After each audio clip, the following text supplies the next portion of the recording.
نبی کریم صلی اللہ علیہ وسلم فوت ہو چکے ہیں اور آپ کی وفات کا انکار کرنا یہ قرآن مجید کے بھی خلاف ہے،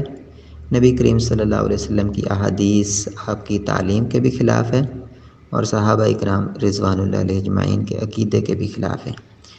اللہ رب العزت قرآن مجید میں ارشاد فرماتے ہیں انک میت و انہم میتون، بے شک آپ بھی فوت ہو جائیں گے اور یہ لوگ بھی فوت ہو جائیں گے۔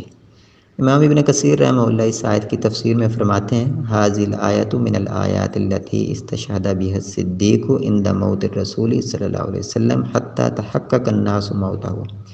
یہ آیت ان آیات میں سے ہے جن سے سیدنا ابو بکر صدیق رضی اللہ تعالیٰ عنہ نے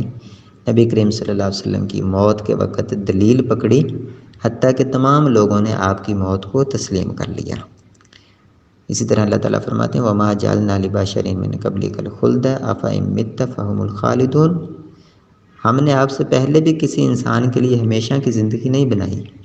لہٰذا اگر آپ فوت ہو جائیں گے تو کیا یہ لوگ ہمیشہ رہیں گے؟ کُلُّ نَفْسٍ ذَائِقَةُ الْمَوْتِ، ہر انسان کو موت آ جائے گی۔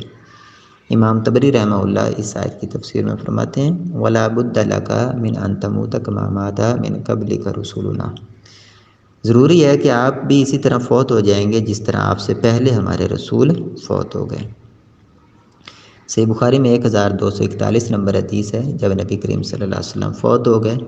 تو سیدنا عمر رضی اللہ تعالیٰ عنہ غم کی شدت کی وجہ سے سمجھ نہیں پائے اور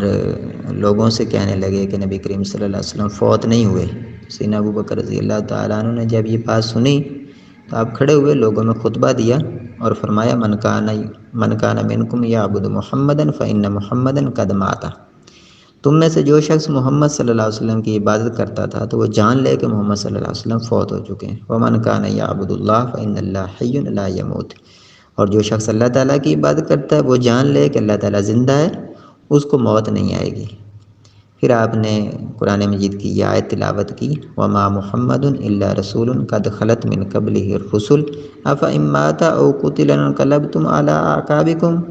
محمد صلی اللہ علیہ وسلم اللہ کے رسول ہیں اور آپ سے پہلے بھی کئی رسول گزر چکے ہیں، چنانچہ اگر آپ فوت ہو جائیں یا قتل کر دیے جائیں تو کیا تم اپنی ایڑیوں کے بل پھر جاؤ گے؟ تو راوی کہتا ہے کہ جب سیدنا ابو بکر رضی اللہ تعالیٰ عنہ نے یہ آیت پڑھی واللہ لکأن الناس لم یکونوا یعلمون ان اللہ انزلها حتی تلاها ابو بکر، تو گویا کہ لوگ جانتے ہی نہیں تھے کہ اللہ تعالیٰ نے یہ آیت بھی قرآن مجید میں نازل کی ہے، یہاں تک کہ ابو بکر رضی اللہ تعالیٰ عنہ نے اس کو پڑھا فَتَلَقَّاهَا مِنْهُ النَّاسُ، تو تمام لوگوں نے آپ سے یہ آیت لی فَمَا يُسْمَعُ بَشَرٌ إِلَّا يَتْلُوهَا، پھر ہر شخص یہ آیت ہی پڑھ رہا تھا، یعنی تمام لوگوں نے نبی کریم صلی اللہ علیہ وسلم کی وفات کو تسلیم کر لیا۔ اور صحیح بخاری میں 7220 نمبر حدیث ہے، جبیر بن مطعم رضی اللہ تعالیٰ عنہ کہتے ہیں کہ ایک عورت نبی کریم صلی اللہ علیہ وسلم کے پاس آئی اور کسی چیز کا مطالبہ کیا، نبی کریم صلی اللہ علیہ وسلم نے اسے کہا کہ ابھی واپس چلی جائیں، دوبارہ میرے پاس آنا، تو اس عورت نے کہا یا رسول اللہ ارأیت ان جئت ولم اجدک کأنہا ترید الموت، آپ کا کیا خیال ہے اگر میں آپ کے پاس آؤں اور آپ کو نہ پاؤں؟ وہ آپ کی موت مراد لے رہی تھی کہ اگر آپ فوت ہو جائیں تو پھر میں کیا کروں؟ نبی کریم صلی اللہ علیہ وسلم نے فرمایا کہ اگر تم مجھے نہ پاؤ تو تم ابو بکر کے پاس آ جانا۔ اسی طرح سے بخاری کے اندر حدیث ہے 4446 نمبر،